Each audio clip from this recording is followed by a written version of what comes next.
Morning, everybody. I'm Don Landis. I'm an alcoholic. Incredibly excited to be here and get to talk about resentment this morning, a subject near and dear to my heart. I want to thank Emily for the fine introduction and, more importantly, for picking us up in the airport, being a tremendous host, and being so kind to my wife. You know, sometimes my wife and I travel, and she can get ignored, and they're busy talking to me, and you did the opposite move. You ignored me and talked to my wife, and strong move, huge. And your stock is rising, Emily. And I want to thank all the other speakers that have come before me and that are going to speak after me. You've 12-stepped me this weekend. I'm fired up. I got to tell you, I'm so happy to be at State Line. This is an amazing event. You know, I was talking to Bob, and I said, you know, it's weird. It's kind of like the Comic-Con of Alcoholics Anonymous. You know, it's like, because we're, you know, the true believers are here, you know what I mean? We're kind of the geeks and the nerds of AA, and, you know, you'll find people in the corner having a deep conversation about the concepts, or you'll have, in the corner talking about the deep spiritual significance of the seventh tradition. You know, and in our home groups, you know, we got to hold it back a little bit, you know what I mean? You got to wheel it back in. You don't want to scare off the new guy. You want to come screaming across the room at some newcomer going, it's going to be great, you're going to love it, you know, so you got to kind of hold that in check. And here you can let your freak flag fly, you know what I mean? And I love that energy that's in the room that, you know, people in this room are in love with Alcoholics Anonymous. And that means a lot to me because I love AA, man, because you saved my life. You know, I'm a real alcoholic. I'm not a heavy drinker. I'm not a social drinker. I'm not a teetotaler. I'm not all those. I'm a real alcoholic. I'm the guy that came here hopeless, helpless, and hapless. I'm not going to make it. I'm going to die a horrible alcoholic death. Anyone that knew me, my family, my friends, past employers, girlfriends, they were waiting for the call. They knew I was going to die. And yet, I stand in front of you with a sobriety date of September 16th, 1991, over 27 years, continuous sobriety, living the best life I've ever known, surrounded by the best people I've ever known, and I have all of you to thank for it. The members of Alcoholics Anonymous, you should feel good about yourself. You should stand up straight. You should honor your membership and know, like Billy N says, man, we're in the saving lives business. We're Alcoholics Anonymous. And I'm here to tell you, you saved my life. And that means the world to me. I'll be forever grateful because I didn't see it coming. You see, I brought nothing to the party. I got nothing left. And that's the wonderful news that Alcoholics Anonymous carries to the sufferer. You don't have to be bigger, stronger, faster, smarter than the next guy to make it around here. The rubber seems to meet the road on who's willing to take the actions dictated in the first 164 pages of that big book. And Alcoholics Anonymous does not work because of the alcoholic. It works in spite of him. And that's really good news for a guy like me, because you're going to have to overcome a lot of stuff that I bring to the game that's trying to kill me. Old ideas, misconceptions, and some of the things I'm going to talk about this morning, and in particularly my resentments. You know, you're going to have to overcome those things if I'm going to survive a seemingly hopeless state of mind and body. I want to thank my beautiful wife, Eileen, for, God, sharing the sober home that we have, for traveling with me, being my biggest fan, pulling my covers on a regular basis. And I love you like good poetry, man. I'm just grateful we get to do this thing together. And she's a real alcoholic, too, and she is not a social drinker, I'll tell you that. You know, all I know about I'll tell you my favorite story about my wife and social drinking. When we got engaged, and Eileen met my sister for the first time, my older sister, Pat, man, Pat fell in love with Eileen. She pulled me aside immediately and said, you screw this up, I'll kill you. And they threw a big engagement party for us when we got engaged, and there was some social drinking going on at the engagement, what I call white wine drinking, you know what I mean? Not drinking, not go to jail, crash the car drinking, you know, just social drinking. And we're in the kitchen talking to my sister, and she's got a glass of white wine. And at some point, she recognized some people in another part of the house and wanted to go say hi. And she put her white wine down and said, I'll be right back. I'm going to go talk to these folks. And off she went. Eileen happened to notice that. And she looked at Pat's white wine. And she looked at Pat getting further away. And she looked at Pat's white wine. And she turned to me a little concerned and said, Pat left her wine. And I said, yeah, she did. She goes, well, should I go tell her? And I said, baby, at this particular moment, she's not suffering from separation anxiety. But you see, we're real alcoholics, man. We're the ones that we think the bad idea is the good idea. You know what I mean? Like right before we go to the ER, we say, watch this. You know, we just... And if there's anybody new in the room, I don't know who's in the room. Is there anybody here in their first 6 months of sobriety? Raise your hand so I know where you are if you're in here. Awesome. Awesome.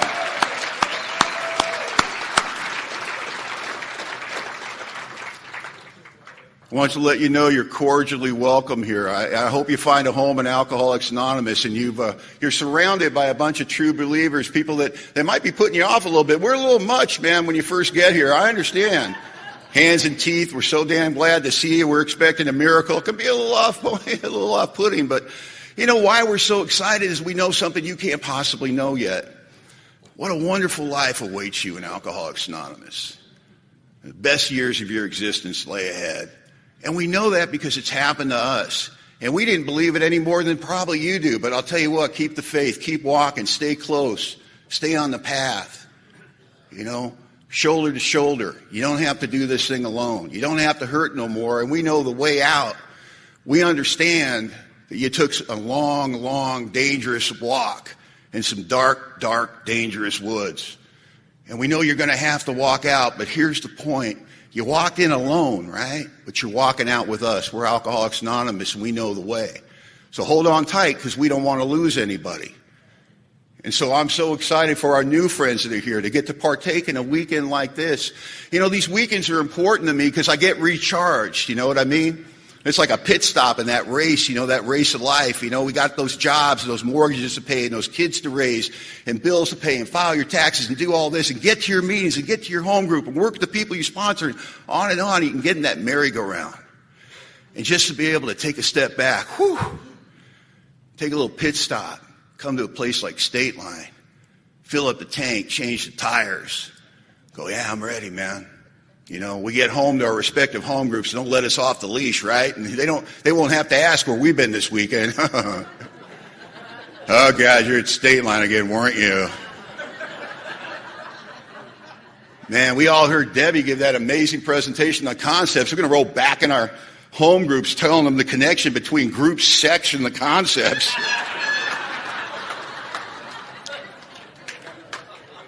Proudly and defiantly.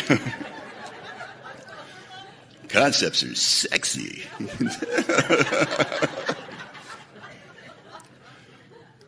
I come to Alcoholics Anonymous September 16th, 1991, and all the good is gone. And I don't see any way out. I didn't come to Alcoholics Anonymous to get sober. I already know a guy like me doesn't get sober. I've been doing everything within my power, my human power, what I bring to the game naturally. My instincts, my emotion, my intellect, my self-will, and I've applied it to my alcoholism, and it's getting worse, not better, and I'm more dead than alive when I get here, and I know it's not going to work for me. And a couple of things happened immediately in Alcoholics Anonymous that changed and saved my life. The first thing that happened is I got a sponsor. Happened my second night in recovery. I don't even know what a sponsor is at this point. But I get this guy who, without my permission, I might add, started telling me what I'd be doing in Alcoholics Anonymous, and immediately he got me involved in AA and all three sides of the triangle. And it doesn't take long to fall in love with a thing like Alcoholics Anonymous if you're in the right place with the right people. Because what my sponsor gave me was the most valuable thing that he can give a newcomer. He gave me his time. It wasn't his deep understanding of the idiosyncrasies of steps 6 and 7. It was his time. It was his concern. It was his care. It was his spiritual enthusiasm. It wasn't what he talked about. It was how he said it. He was a man with a real answer, and he was giving it away. And he was so excited that I was here in Alcoholics Anonymous, that everything about him shouted out to me that he had a solution, and I had one too, simply because I had met him and found a magic place called Alcoholics Anonymous. Isn't that something? Low point of my existence, yet when I was with this guy in rooms filled with people like you, I felt hopeful. Hopelessly in debt, hadn't worked in a year, warrants for my arrest in 2 counties, no watch, no wallet, no keys, no permanent address, no car, no nothing, no girlfriend, no hope, just a loser. And little did I know that I was perfect for Alcoholics Anonymous. I didn't know that the worse you are, the better they like you. I didn't know that. And I go, oh, he's pathetic. I love him, you know.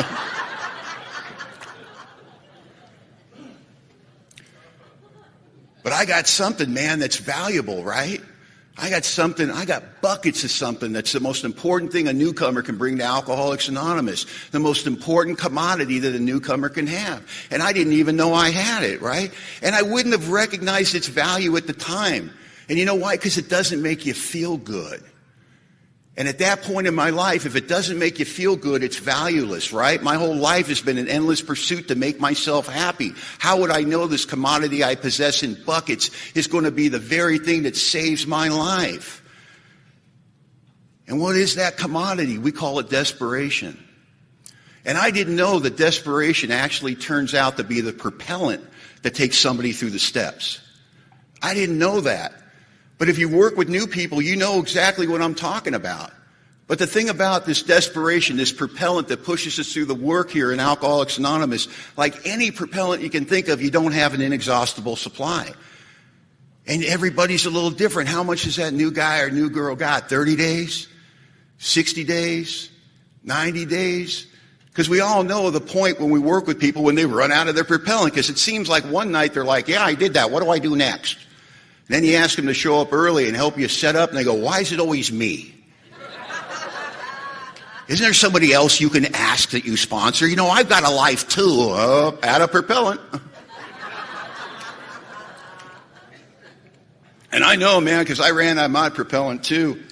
You know, I got into AA, got into the steps right away, fired through the first 3 steps. You know what I mean? Boom, boom, boom. And I had what the book warns about, promises, but then warns about. You know, I had an incredible spiritual reaction to taking the 3rd step. I mean, it was uplifting. It was unbelievable. I felt the nearness of God. I knew for the first time that it was real. And it was just remarkable. My sponsor immediately lined me out on the 4th step and said, we got to keep walking. We got to keep. And I'd read the book 10 times by this time. I'm 3 months sober. You know, I know what the book says. And the first thing the book leaves, there's a transition between the 3rd step and the 4th step. And it says, next we launched out on a course of vigorous action, the first step of which is a personal house cleaning, which many of us have never attempted. Though our decision, 3rd step, was a vital and crucial step, it could have little permanent effect unless followed at once by a strenuous effort to face and be rid of the things in ourselves which had been blocking us. Right? So that's the timeline. When do you do your 4th step after you've done your 3rd step? There's 2 words here. Next, at once. Anybody confused? I was seemingly. Although I knew what that meant, this is what I thought. Man, I'm going to 14 meetings a week. I got commitments at every meeting. I got a sponsor. I've been in AA and sober for a really, really long time. Like 92 days, you know? And hey, man, I don't make fun of that. When you've been drunk for a decade, when you're a bar drinker by desire and a couch drinker by ability,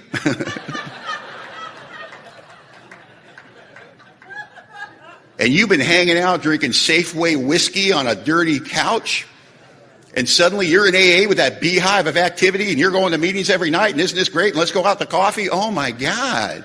It's exhausting. You know how it is? You're in that second meeting that night. You just want to go to sleep, and your sponsor's hitting you in the back of the head to keep you awake. You just want to go home. And then somebody goes, hey, we're going out to coffee. You want to go? Coffee? Yeah, coffee sounds good. I've only had 15 cups tonight. Why don't we have another cup of coffee? Yeah. Double espresso would hit the spot right now.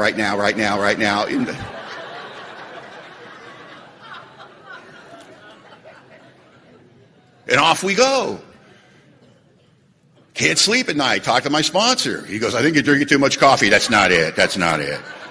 It's shame and remorse. Trust me. Really. I feel terrible.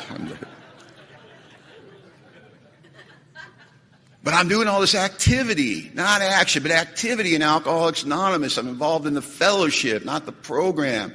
And I stall out between steps 3 and 4. I miss the warning. Little permanent effect unless followed at once by a strenuous effort to rid ourselves of the things that have been blocking us. I understand what that means. I'm just going to take a little break. Not long, maybe a day or 2, and then I'll start writing. I'll start writing that resentment list that my sponsor lined me out on. Well, you know what happens? A couple of days turns into a week, turns into 10 days, turns into 2 weeks. And now I'm stalled out in the steps.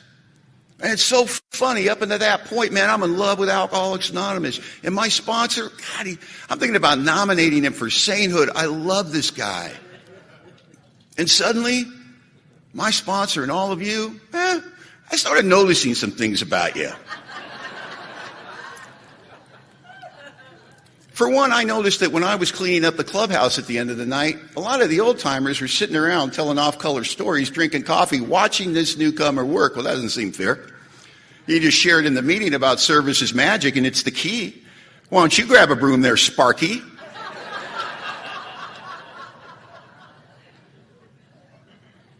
I'm hearing you talk about rigorous honesty, then I hear about that guy over there just got served papers by the IRS. Ooh, a little hypocrisy's afoot, isn't it? And I start to notice the imperfection of the other AA members. And my sponsor, he's not that bright. I mean, let's be honest. Like what? The guy's smart because he hasn't, like, drank in a while, and that makes him know stuff. And I'm getting angry and I'm getting weird, you know what I mean? And I can't sleep at night, and I'm talking to my sponsor about it, and I'm telling him how I don't think AA's working for me anymore, and I'm starting to get angry all the time, and he's starting to get between me and people because I'm threatening people in Alcoholics Anonymous, and I'm at a discussion meeting, and we're sharing back and forth, and I mispronounced the word altruistic. It happens when you're new, and then two guys after me, you know, he gives this little share, and at the end of his share, and he goes, oh, by the way, Don, it's pronounced altruistic. And then I don't even remember leaving my feet. I'm just in the air across the table, and I'm taking him out of his chair, and I got my thumbs locked. I'm killing him, you know, and I'm, how's this for altruistic, you son of a, you know.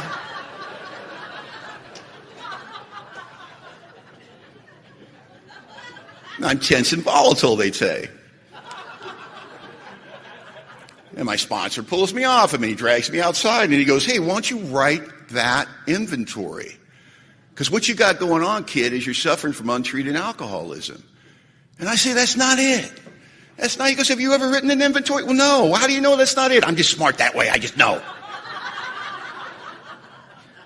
And I tell him about my big problems.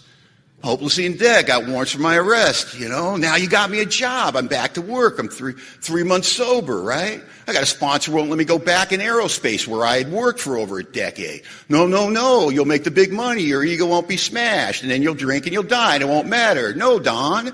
For you, we need something humbling. So he gets me a job as a laborer on a framing crew. I've never worked with my hands before. I don't know how that works. I got a nickname on the job site, the Bleeder. You know what I mean? I'm going to 2 meetings of Alcoholics Anonymous a night. I'm not sleeping at night. I go to work and bleed for 8 to 10 hours, and I go and I rinse, wash, repeat. I'm not digging it. And I'm getting crazy in Alcoholics Anonymous. And my sponsor's pointing out to me, he goes, when I talk to you, it's interesting. You're never in the moment.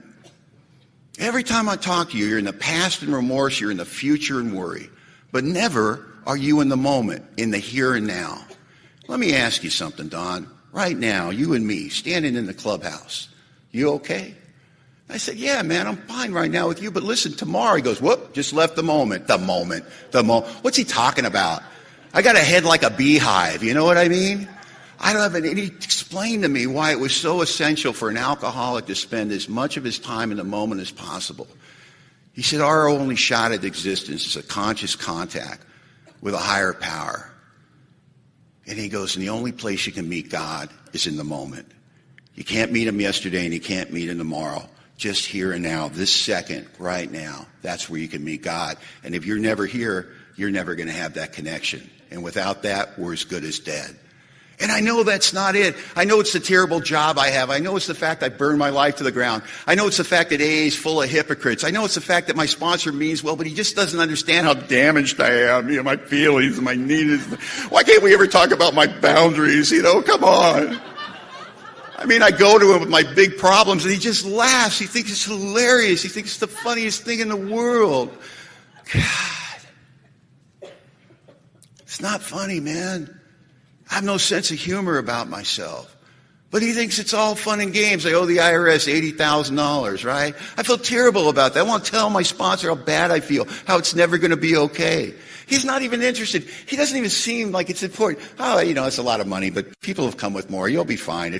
Don't worry about it, He won't even give me any FaceTime with it. But you know what he did? He took that bit of information and immediately put it into service in Alcoholics Anonymous. For the next 5 years, any newcomer that had the audacity of complaining about his little weenie $1,200 IRS debt, my sponsor would listen to him and go, hold that thought, Jimmy. Hey, Don, you got a minute? And I'd walk over and he'd go, Don, tell Jimmy how much you owe the IRS. And I'd go, I owe the IRS $80,000. And Jimmy'd go, Jesus! And I'd say, just want to be of service. And I'd walk away.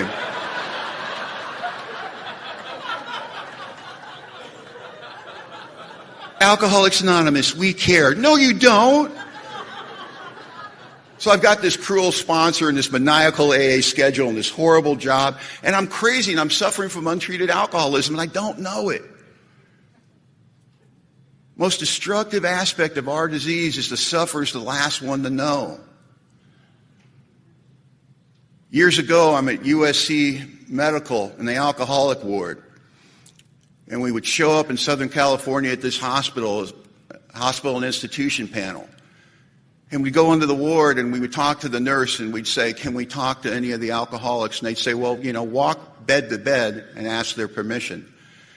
And most of them were so out of it, right, that they wouldn't even know you were there. And every now and then you get lucky and somebody would let you talk to them about AA. I remember we went up to this one bed and the guy's laying there and his liver is laying on the bed next to him. And when I say that, I'm not exaggerating. I'd already heard that expression. I'd never seen it. And it's distended to the point that it's laying next to him through his skin on the bed. And I remember being mortified, like, holy cow. And the panel leader said, hi, we're members of Alcoholics Anonymous and we're here. And the guy explodes. Get away from me with that AA crap. I'm not an alcoholic. And I looked at his liver and I said, man, this dude's doing a great impersonation if he's not. We're the last ones to know we got this thing.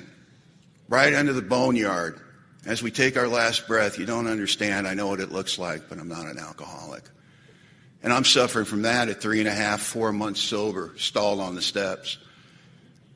And I get up one morning at my sister's house where I'm getting sober, and I've got to go down to this job that I'm going to bleed at all day, and it's a Friday morning, and I'm exhausted. You know what I mean? Fridays were always the worst. And I've been begging my sponsor, begging him for a night off. Man, can you give me a night off of AA? I'm grateful to be here, but I just can't take it anymore. And he'd say, man, you know what? He got out the sponsor handbook and he looked it up and it said, look, it says right there, nobody ever died from lack of sleep, And I remember the first time he said that to me, I made a commitment that I was going to die from lack of sleep. And be a martyr for all the newcomers that came after me. I had a beautiful vision of my sponsor and his sponsor standing at my graveside, turning to each other and go, damn, we killed one of them, And I got up on this Friday and I've been sober forever, like 4 months, which is enough time to decide whether something works for you or not. And I knew AA didn't work. And I made a decision to quit Alcoholics Anonymous. I'm going to go down to the clubhouse. If I got to sign something, I'll sign something. I'm done. Because I can't take it. Because you see, I'm a real alcoholic and I'm suffering from untreated alcoholism and the noise in my head is too loud and I can't take it. The pressure's increased on a daily basis and I can't take it anymore. And I know what makes the big hurt go away and I've got to get out of AA and I've got to get away from you and I know it's going to cost me everything. It's going to cost me where I live. It's going to cost me my family that I've just gotten back. It's going to cost me my membership in Alcoholics Anonymous, and more than likely, it's going to cost me my life. And that's a small price to pay if I can go back and make that magic happen again. One more vain attempt to prove I can drink like other people, because I can't take the madness. You see, I have an adverse reaction to sobriety. My problem's not drinking. My problem's sobriety. You separate me from alcohol without a program of action, and the clock is ticking. And the pain will increase to a point where I can't take it anymore. And I will not pick up a drink to crash a car, break a heart, or go to jail. I will pick up a drink to overcome an obsession of my mind that can't forget when it worked. I will pick up a drink because I can't take the madness and the pain of sobriety, and the madness and the pain of trying to live life on life's terms. And I will make the ultimate surrender one more time. And so I'm leaving my sister's house at 4:30 in the morning, where I'll walk about 30 minutes to get picked up by a guy who was kind enough to pick me up and take me to the job site and drop me off down the hill. And I'm sad, man, because I'm leaving AA. And it's dark and it's quiet out. You know, it's dark and quiet everywhere in the world at 4:30 in the morning. But it's loud in my head and it's sad. I'm so sad that I'm leaving AA. You know, the self-pity's just dripping off me.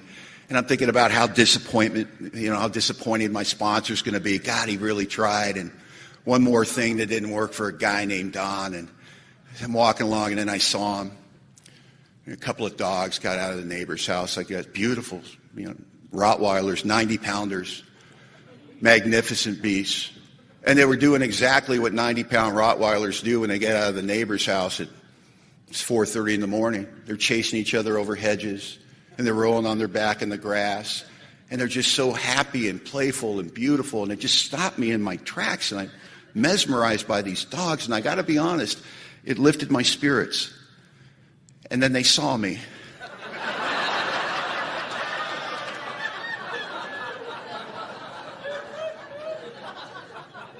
And they looked at each other. And they looked at me. And they charged me. And I started screaming like a 6-year-old girl. Woo-hoo-hoo! And I started backing down the hill, and they're coming at my feet like these crazed. And of course, I'm the alcoholic matador trying to fend them off in my little pal lunchbox and my framing bags. And this goes on a quarter mile down the hill, and I was an incredible service to these dogs because they were having a ball with me. You know what I mean? Let's see how high he jumps this time. And I'm clearing hedges, and I get to the bottom of the hill, and they run back up the hill to go home, and I'm, and now I'm not leaving AA. Because you got to tell somebody that story, you know what I mean?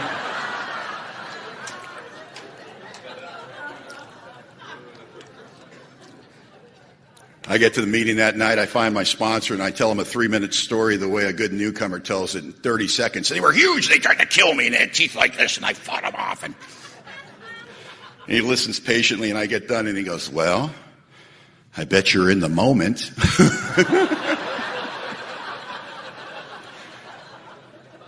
My sponsor could put a spiritual spin on anything. He said, Don, I know I love you very much, and I know God loves you very much.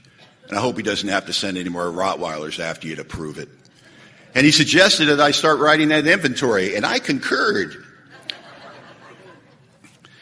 And I started writing this inventory. And I'm going to talk about the resentment portion of the inventory. And there's a couple of things going into it that the book tells me I got to have on board. The first thing I got to have on board is I have to be convinced.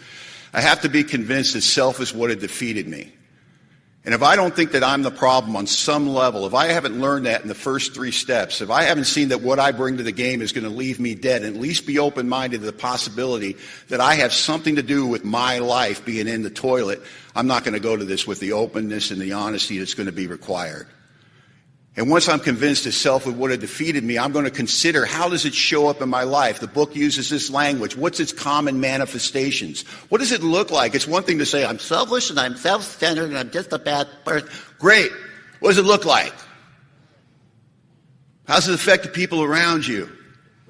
How's it cutting you off? Can you give me an example? I don't know how to do that, man. But I'm going to consider how it shows up in my life. I'm going to look at 3 areas: resentments, fear, and sex. Charlie's going to talk about the fear and sex. I'm going to talk about the resentment. How does that show up in my life? And the directions in the book, the first thing it's going to do is going to give me something to wrap my head around, something I identify with, something I can go, oh, we do it like that. And it's going to give me an example of a business inventory or a commercial inventory. It's going to explain to me a business inventory is a fact-finding, fact-facing proposition. And one of the things I'm going to do in that business inventory is I'm going to discover, and that word means new information. So I'm going to get some new information about the stock and trade. If the owner of the business is to be successful, I can't fool myself about values. And that's a huge word in the inventory. Hold on to that, values. And one of the efforts is to look at this inventory and find out what I have that's damaged or unsaleable. It has no value, and get rid of it promptly and without regret. And then it says we did exactly the same thing with our lives. Not kind of likes, not imitating, exactly the same thing. I'm going to do a business inventory. I'm going to have a business-like attitude, and that's important when I do inventory, as much as possible to keep the emotion out of it. To be as businesslike as possible. Why? Because emotion trips me up. Emotion makes me feel like I don't want to look anymore. Emotion makes me go, this is too hard, I can't do it. I can't look into the deep, dark recesses of my mind any longer. And then I'll drink and die. So I can't have that. What I do with the guys I sponsor, right? When they write inventory, I line them out on it. I talk about the business inventory. I give them a pad of paper and a pencil, and I walk into my kitchen. I have a roll-out pantry. I pull out the pantry. I said, start on the top shelf and start inventorying. Just list what's there. Say it out loud. They go, this is ridiculous. Just do it. All right. 2 cans of corn, a bag of pinto beans. And I stop them right there. I go, that's enough. I go, notice you didn't say this. Oh, 2 cans of corn. Oh, my God. Oh, my God, there's a bag of pinto beans. Why is there a bag of... I don't even like pinto beans. I don't remember buying them. How did they get there? We're going to open the cupboard of our soul. We're going to look inside. We're going to start listing some stuff. Leave the emotion out of it and stop giving the false information in open meetings of Alcoholics Anonymous where we scare the hell out of newcomers by going, oh, we'll see what kind of a member you are when you get to that 4-step. Scare the hell out of our new members. We make it seem like it's a bigger step than other steps. It's part of a process. Steps 4 through 9. How I'm going to turn my will and life over the care of God. That's how I do it. Steps 4 through 9. Got to start somewhere. You know how we start? Let's inventory what we're working with. Let's find out what the raw material is. Let's find out what's in there that we won't even need to go forward with. We can start letting go of those things right as we're writing that 4-step. It's going to tell me why I'm going to have to do this. Resentment's the number 1 offender. It destroys more alcoholics than anything else. From it stem all forms of spiritual disease. What's a spiritual disease? I don't know. 7 deadly sins, judgment of others, my pettiness, my envy. You know, you get a promotion at work. Hey, man, that's great. I'm so happy for you. Inside, I'm thinking, I hope you die in a fiery car crash. Yeah. I'm petty. I'm envious, right? I don't want to admit that stuff, but it's there. Trust me. All forms of spiritual disease. So what's the big deal about that? So I'm a petty person. I suffer from the 7 deadly sins. I'm a resentment-based individual. I'm angry. I've been angry my whole life. So what? What's the big deal? Well, when I harbor such feelings, it cuts me off from the sunlight of the Spirit. The insanity of alcohol returns and I drink. And for me to drink is to die. I have to make the connection. Anger and resentment, cut off from God, no higher power. Lack of power is my dilemma. Learned that in the 2nd step. I forget that when I'm writing inventory. I won't be honest. I'll be cut off from God. Oh, you don't think resentment and anger cuts you off from God? Ooh, let me tell you, the next time you're really angry, and I'm not talking about irritated. And I'm not talking about perturbed. I'm talking about angry. The next time you're really angry, stop right there. Try to pray. Oh, good luck. Oh, you might be able to pray. It'll sound like this. Please, God, kill him. Kill him now. I can have no conscious contact when I'm harboring these feelings. But it's confusing. There's columns. There's writing. It's homework. I never liked homework. It's simple, man. You got to wrap your head. Why is it so important we wrap our head around this 4-column process? We're going to use it for the rest of our life. I'm more interested that you get what's supposed to come out of this, the new information and the technique, than anything else. I mean, there's stuff that came out of my first inventory. It took me 5, 6, 7, 8, 9, 10 years to get the whole truth that was revealed in that inventory and apply it to my life. It's not about perfection. We don't want it perfect. We just want it. We're going to get better at this process, but it's new to me in the beginning. And so I'm going to write my first 3 columns. We make it sound like that's tough. Why? I've been writing these columns my entire life. And so have you. Who am I pissed off at? What did they do to piss me off? And what do I think it's affecting in my life because they pissed me off? I've been doing that my whole life. This should write itself. Be no big deal. We all know who's on the list. Mom, dad, every employer, every girl broke our heart, every girl that didn't break our heart when, every neighbor we ever had, anybody ever called the cops on us, the IRS, anything you can everybody. Ask my sponsor, who makes my resentment list? He goes, I don't know. You seem kind of angry. Who did you know? It's like, that's fairly accurate. So I write these things down, right? Who I'm angry at. What they did to me. I love that. I love that all my life. I wish it would happen today in Alcoholics Anonymous. Wouldn't it be great if you called your sponsor up and he goes, how's it going, kid? And you go, got to tell you, I'm a little angry. And he got real serious and went, what did they do to you? Wouldn't that be great? My sponsor never says that. He says, what did you do? But we get to have fun with this. Who are we angry at? What did they do? What do we think it affects? We get that all down on paper. We just list it down in a list. They gave us a little example. It's boring. We think to ourselves, that can't be it. That can't be. It's got to be more to it than that. I beg to differ. There's a little line before the outline. It's very important. I make sure my sponsees see this if nothing else. We were usually as definite as this example. You know what that means? You don't have to write anymore. Stop killing your sponsors with the autobiographies. Don't show up with a notebook. Section A, Section B. Don't do that. That's not what we're talking about. You're actually going to be there for the fifth step.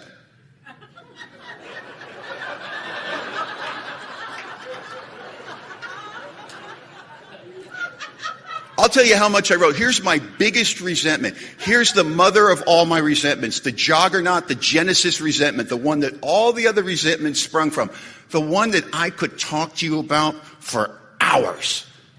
This is how much I wrote on it. I'm resentful at my father. The cause, he left when I was 2 years old and he never looked back. What does it affect? My whole damn life. That's all I had to write.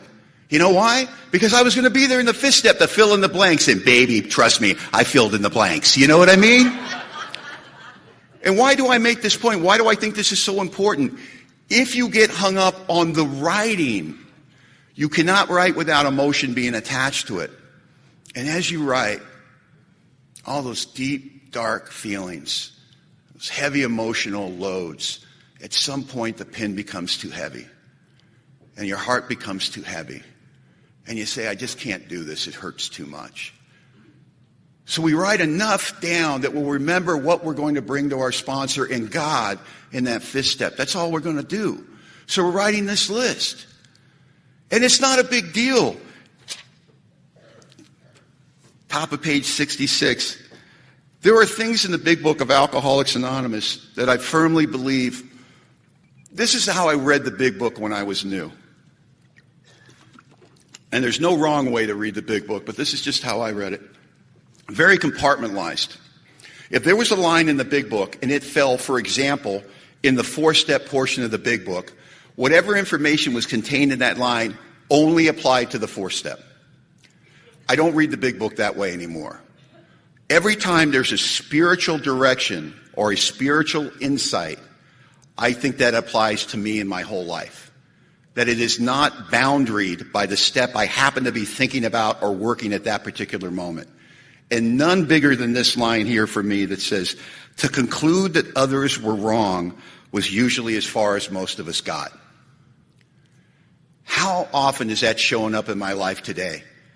How often am I running by self-propulsion in my life today? And as I bang through the world, as I'm in collision with somebody or something, how easily do I just very calmly think to myself, they're wrong, I'm right, that happens, and just keep moving. To conclude that others were wrong was usually as far as most of us got. And as far as I continue to get on many an occasion.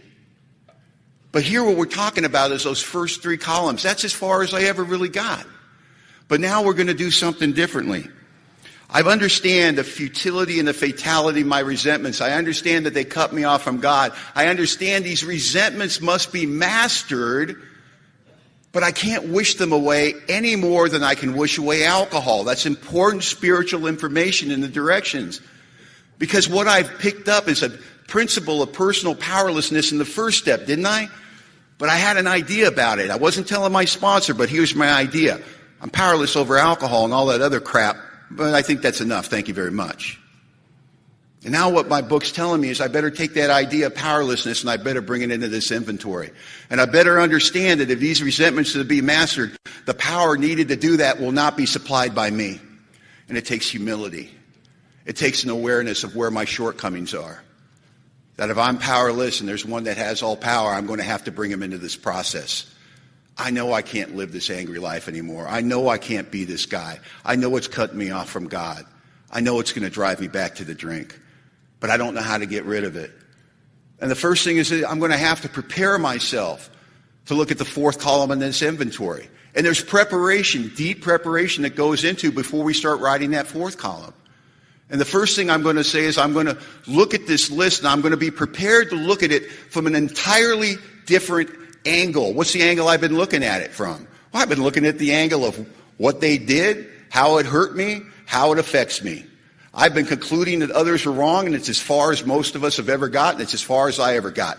That's the angle. What's the new angle?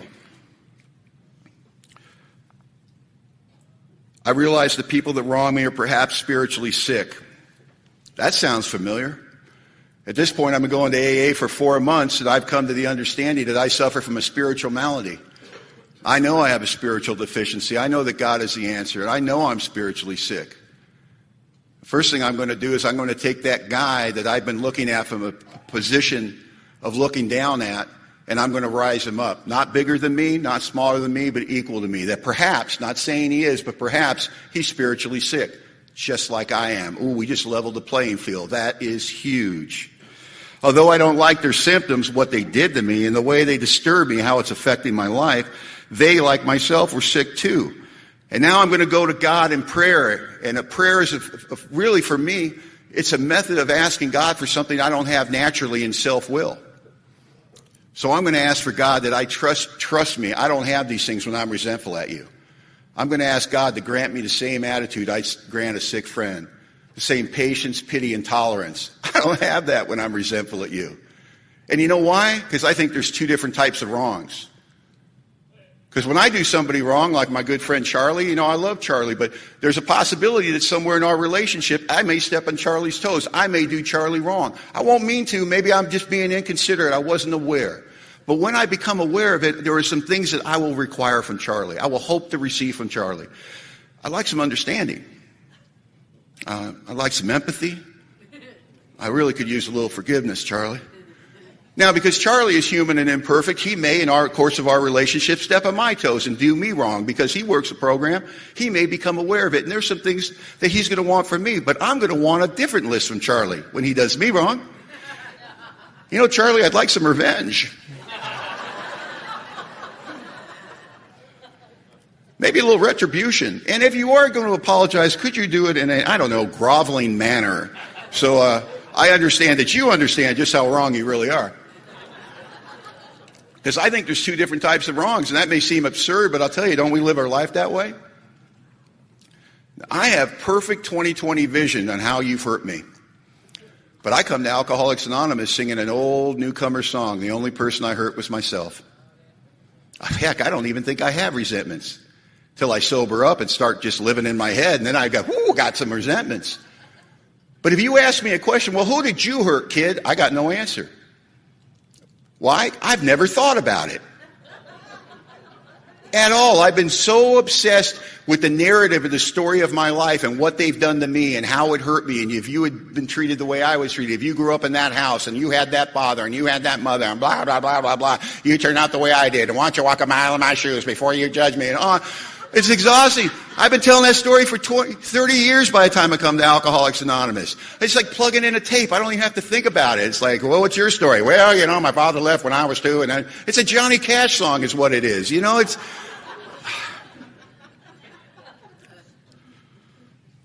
Ask God to grant me this new attitude. And then I say another prayer. I say, God, save me. Save me from being angry.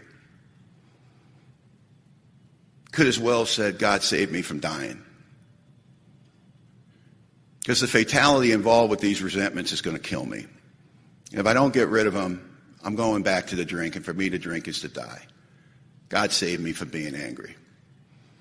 Now, what's interesting in all that, you'll notice, is there's no directions about me praying for others. I'm looking, it's not there. Yet I go to open meetings of Alcoholics Anonymous, and occasionally this is what I hear.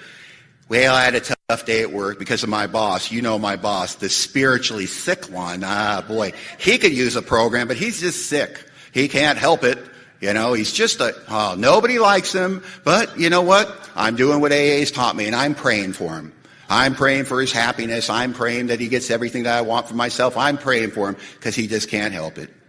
And I'll go to another meeting, some woman will share, yeah, my sister-in-law, she's spiritually sick. The poor girl just can't help it. She is just a slut. I don't know what to tell you. And oh my goodness, it's just embarrassing the way she acts in the family, But she can't help it. She's spiritually sick. But I'm doing what AA teaches me. I am praying for her. God bless her soul. And I am hoping that she's happy and gets everything I have.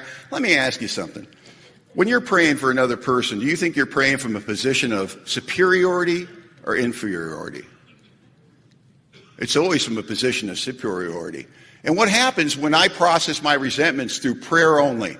I get resentful, you piss me off, you're spiritually sick, I'm going to pray for you, we're all done.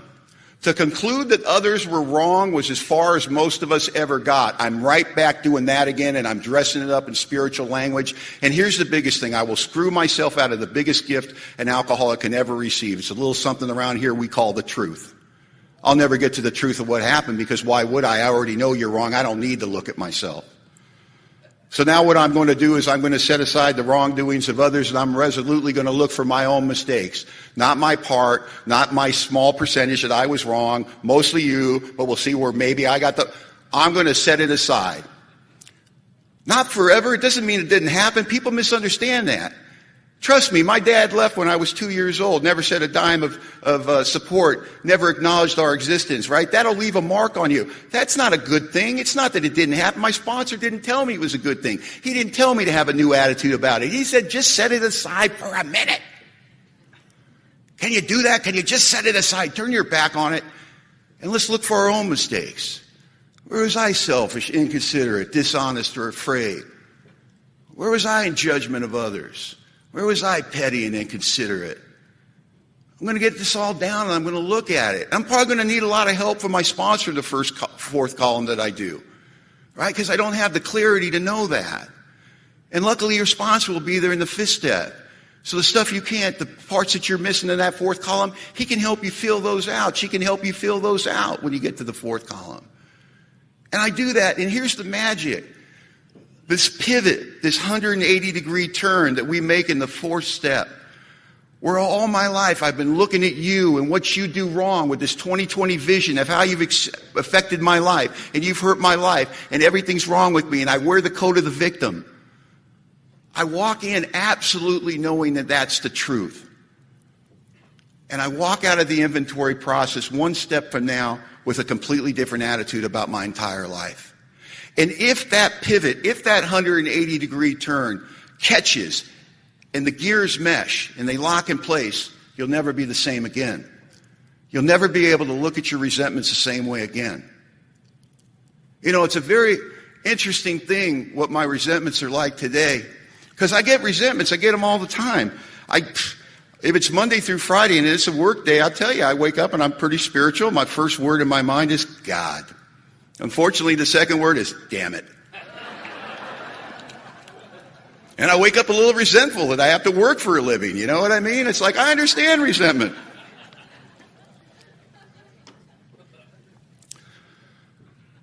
But resentment for me is an indicator. Before, it was just a state of being. It's just how I live my life. It's like, you seem like an angry guy. What's your point, Scooter? Everybody's angry. No, not really. Get away from me, But it's an indicator today. What's it an indicator of? Something's wrong with my spiritual condition. I live in Bellingham, Washington. We live about 8 miles out of town. We're out by the lake, and it's 150-foot trees, and it's the woods, man. And most of the roads where I live are 2-lane roads. There's no guardrails. There's nothing, just drop off down embankments and, you got to pay attention when you drive. And it's just 2 lanes with a yellow striped line.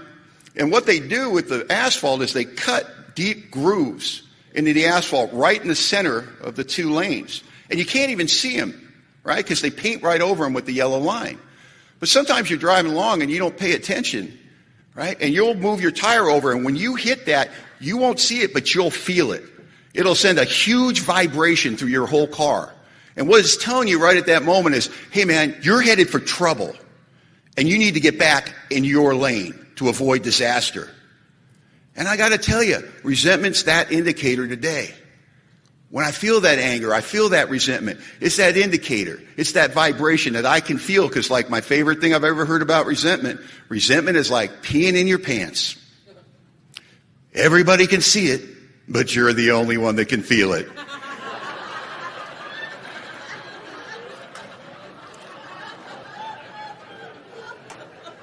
And I feel that negative vibration in my life. It's an indication to me that there's something wrong with my spiritual condition. There's something wrong with it. I'm out of my lane. I need to correct. I'm headed for disaster. And that's what we're talking about with this 180-degree turn, where I'm ready to look at this list from an entirely different angle. I have to get back in my lane. I have to stop worrying about yours. And I'll give you an example what that 4th column can look for. I had a deep-seated resentment against my mother. My mother's alcoholic. Saw a lot of things growing up and was subjected to a lot of things. And if you've grown up in an alcoholic home, I don't have to fill in the blanks for you. And I blame my mother for my father leaving, and I blame my mother for the poverty that we grew up in. I blame my mother for being afraid, and I blame my mother for her drinking, and I blame my mother for having a different uncle every couple of months, and I blame my mother for all those stories I was quick to tell about how horrible this woman was. And when I came to Alcoholics Anonymous, I was filled with spite and rage and venom for this woman. It had so affected my life. And it's funny the things I conveniently forgot on my way to Alcoholics Anonymous. It's funny the things I conveniently forgot in order to wear the coat of the victim. It's funny the things I conveniently forgot to keep the story and the narrative going, where I could tell people about my tough childhood. And hopefully you would say this to me: it's not your fault. Because that's really what I want to believe. You see, my resentments are really my explanation for a poorly lived life. They comfort me in the terror of the night when I can't pour enough whiskey down to forget how bad my life's begun, and I can think about those resentments and go, yeah, that's why I ended up this way. But in a sober state, it's hard to buy the lie, and it's even harder when you get to that 4th column in the resentment portion. And I remembered some things about my mother I conveniently forgot. Here's a woman that raised 3 kids on her own, never took a dime of welfare. She got us up in the morning, she got us fed, she got us off to school and took 2 buses to work, and then took 2 buses home to pick us up from school, to take us home, to help us with our homework, to make sure we got fed and we had clothes on our back. She sacrificed her entire life for her 3 children. She grew up in a gang-ridden, poverty and impoverished neighborhood in Hollywood, California. And she taught love, and she taught respect, and she taught curfew, and she taught she wasn't playing around. And she kept us safe. She didn't know much, but she knew her kids were going to survive, and they weren't going to be subject to the street. And yet this woman, what I just told you about, that sacrificed her whole life for her children, I demonized before I came to Alcoholics Anonymous. And now I look at it as no more, than I've never seen a greater example of love in my life. And that's what resentment does for me. It can take the greatest story of my life and the greatest facts of my life, and it can twist them so I can keep the narrative going, so I can justify my reason to take one more drink.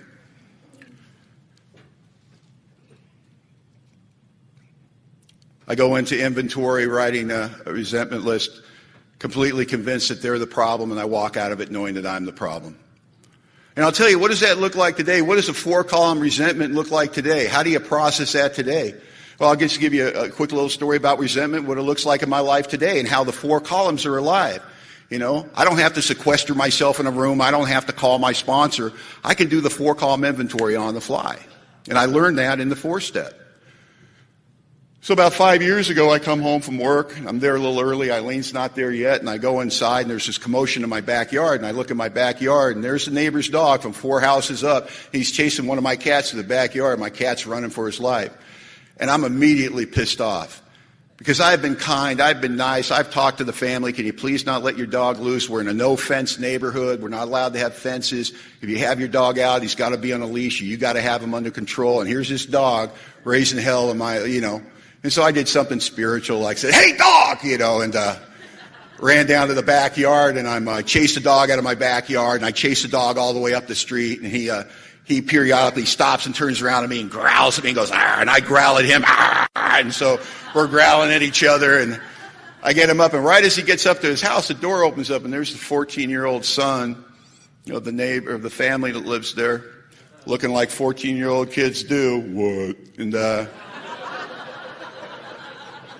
And I take a deep breath, man, and I try to work my program, and I think I say calmly, I've talked to you about this before. I'm going to need your help here, buddy. Your dog's out again. He's chasing my cats around. He's not supposed to be out. We both know this. Your family said it won't happen again. He goes, oh, he'd never hurt a cat. He's the kindest dog. I believe you. I believe you. But here's the problem. I don't know that, and the cat certainly doesn't know that. And so now I'm trying to logically talk to a 14-year-old who was busy playing video games and smoking dope and let the dog out because he didn't want to walk him. And I realize I'm doing that, and I'm talking to the wrong person. I go, you know what? Never mind. But this isn't going anywhere. Do me a favor. When your father gets home, have him call me. And this is what the 14-year-old, 5'5", 130-pound kid says. What makes you think my father wants to listen to any of your crap? So I have a vision for you.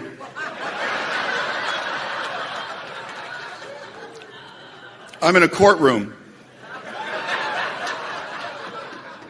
There's a 14-year-old kid with 2 broken arms and legs in a wheelchair.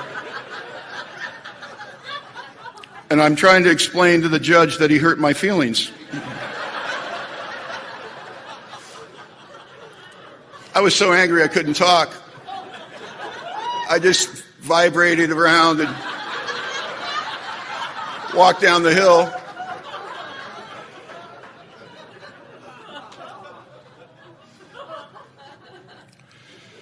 Now I'm in my house, and I'm standing in my kitchen looking out the window because I have a clear view of the house. And after about 15 minutes, my legs got tired. So I got a stool from the breakfast bar, and I sat it in front of the sink so I could be comfortable as I stalked the family. It's 3:30 in the afternoon. The father usually doesn't get home till about 6:30. That's okay, I can wait.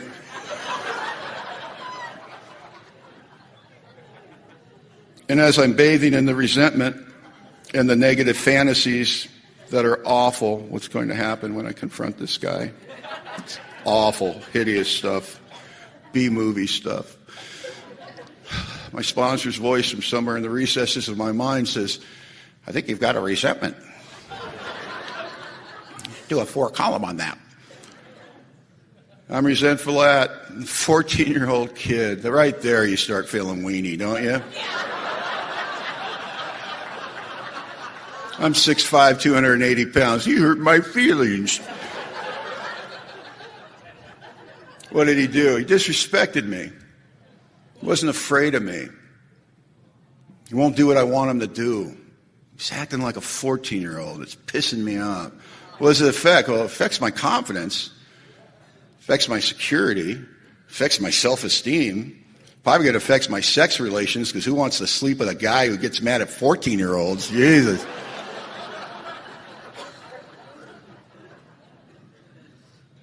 Resolutely putting out of my mind the wrongdoings of others. I got to look for where I was wrong, where I got the ball rolling, what my mistakes are.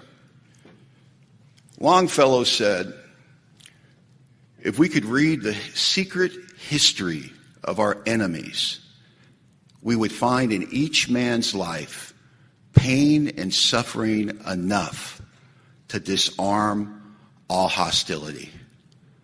I don't know anything about that house. I don't know anything about that kid. I don't know what he's living with or what he's living without. I remembered being 14 years old and the madness going on in my house. I remember being dragged into the principal's office over and over again because I couldn't stop putting my hands on other kids, starting fights. I remember the brushes with the law.